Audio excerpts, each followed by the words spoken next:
¿Qué son las correas de barbilla para roncar? Estas son correas que se colocan entre la barbilla y la parte superior de la cabeza que ayudan a mantener la boca cerrada durante el sueño. ¿Las correas de barbilla son efectivas para los ronquidos? Basados en las revistas médicas, no han sido efectivos para tratar los ronquidos y la apnea obstructiva del sueño de manera generalizable.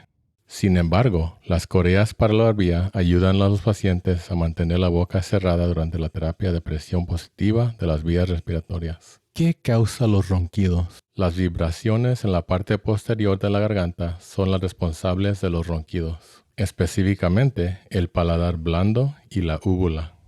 ¿Qué tan efectivas son las correas para la barbilla como tratamientos independientes para tratar los ronquidos y la apnea obstructiva del sueño? Dos publicaciones presentan información.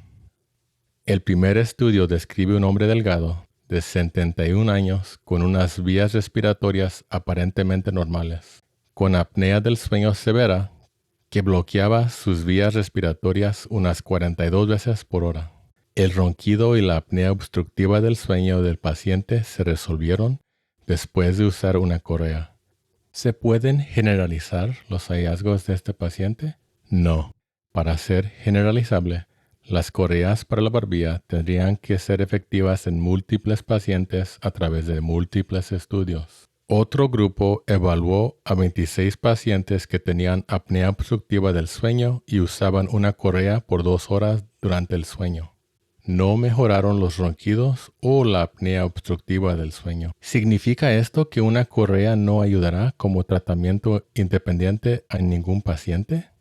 No, no significa eso. Recuerden que un hombre mayor, delgado, con unas vías respiratorias razonablemente normales, pudo beneficiarse. Sin embargo, los estudios no han identificado al candidato ideal. Por eso no se recomienda el uso de las correas para los ronquidos y la apnea obstructiva del sueño como tratamiento independiente. Si un paciente usa una correa como tratamiento independiente, entonces podría estar causando más daño que bien, especialmente si el paciente tiene congestión nasal. La respiración obstruida podría reducir el oxígeno del paciente a niveles peligrosos. Recuerde que solo un médico le puede ayudar a determinar si una correa es apropiado para usted, según su estado de salud y examen físico. Las ilustraciones y el contenido fueron creados por el Dr. Camacho.